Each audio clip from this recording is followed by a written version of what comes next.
There's a lot of guests here this morning. I'm glad you are here. I am going to be following along, and in your bulletin there's actually this sheet which is our sermon, which are the sermon notes that you can follow along. We are starting a brand new series today, looking at some ancient practices of the church that Jesus even instituted.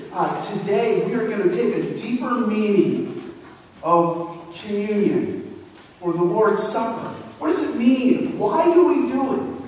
And how does that affect our lives? And so we are going to do that today. Next week, we're going to take a look at a spiritual discipline that kind of gets lost in the modern church. And that is the spiritual discipline of fasting, and how we can draw closer to God through fasting. And then we're going to finish this series up on May 30th. And we're going to talk about baptism. What does it mean to be baptized? And the cool thing is, we have a portable baptismal that we're going to put right here. And we have about half a dozen people right now that want to get baptized. And it's a great time of celebration, people's profession of faith for their new life in Christ. So if you are interested in being baptized, please let me know. We're getting everything all geared up for that. So, but this morning we're going to talk about communion. Now, I remember when I was growing up, we used to hang out in the backyard all the time as a family. I'm the youngest of 4 boys. We used to hang out in the middle of summer in the backyard, and there's different things that just kind of that puts me back into that backyard in Milford. Grilling hot dogs and hamburgers, and we always, that was kind of like hanging out with family, have hot dogs and hamburgers. And we always had this homemade ice cream, so it took like 3 hours to make, and the thing, you could hear the thing, being made and everything. And then my dad, he was always sitting underneath this crabapple tree. And in the summer, if you don't know about crabapple, they blossom and they have flowers pretty much most of the summer. And, flowers attract bees. And my dad would sit underneath this tree and listen to the buzzing. You could sit under there and you could hear the buzzing of the bees. It freaked me out. My dad's like, "Oh, this is relaxing." I'm like, no, I'm just, I'm petrified of bees and stuff. But we always hung out, we had a pool, and we would always chase golf balls in the pool, and these different things just kind of take me back to that. And then when dinner was ready, we would, gather around the picnic table, and then all the bees from the tree would attack our food. It brings back these fond memories. And I remember on every single one of these occasions, we always had a radio. And we had it on WJR. And the Tigers were playing. And Ernie Harwell and Al Kaline was calling the shots. And it'd be a couple of us out in the yard, sleeping in a lawn chair, getting sunburned. But all this stuff, I think about this, all these memories come flooding in. I can taste the hamburger. I can taste the hot dog with potato salad. I can hear the buzzing. I remember all this stuff growing up. And maybe you have those things in your life that just takes you back to certain times of your life. Maybe it's a family vacation that you just know the sights, the sounds, the taste of that family vacation. Or it could be seasons of the year that you have, like Christmas time, and you just have a certain smell in your house that's just of Christmas, of baked goods. I don't know. Or certain sights of Christmas. You had different family traditions. But you think about those family traditions, even today, it takes you right back into that moment, doesn't it? And let's be honest, some people, they may not have those fond memories. Maybe there's more pain.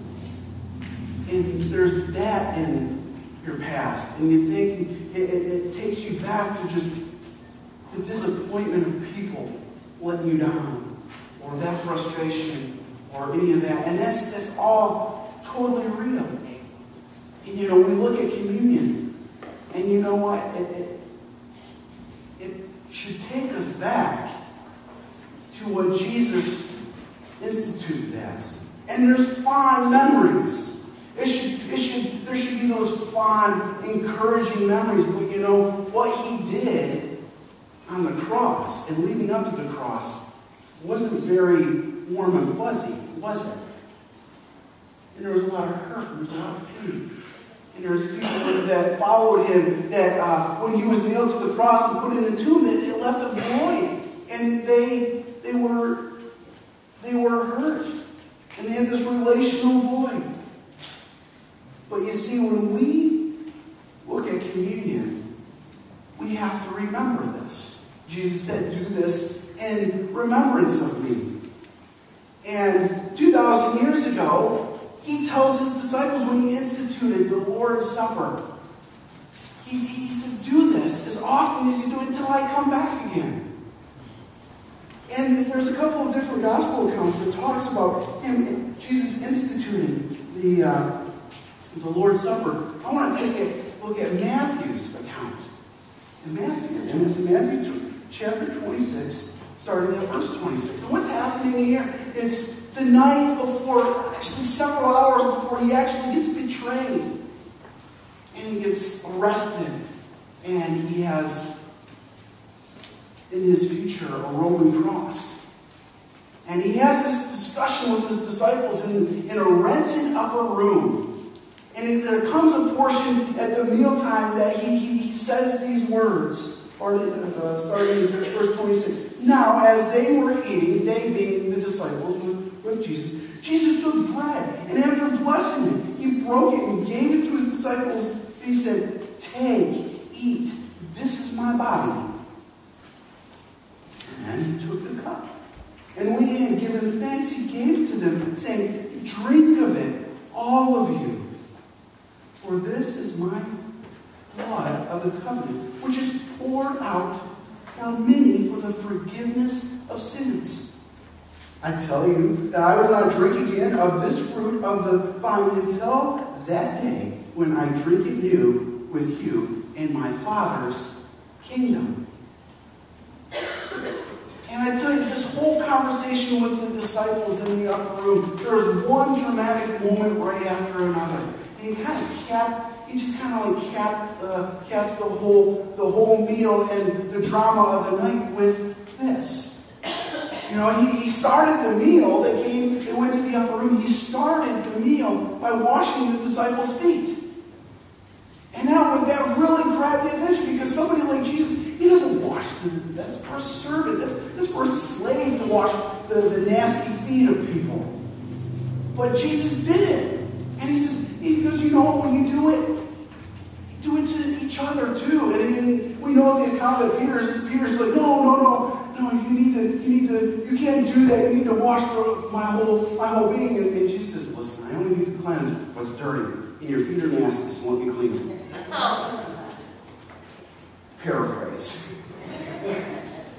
So, but then there was this huge drama of that happening. And he continues to go on and he talks about betrayal. What is he talking about? Betrayal.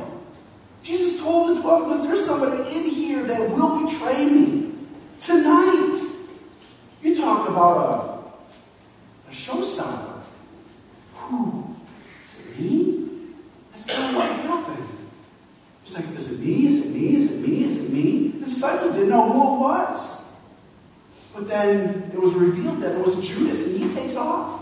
And you know, when he got up, because Jesus said, you know, the person I dipped the bread in the cup with, that person's going to betray me. Do you think they saw that happen and Judas get up and walk, and then the rest of them was like, oh wow, he betrayed you. So it had more tension into the whole evening. They realized very quick that this was no ordinary Passover meal.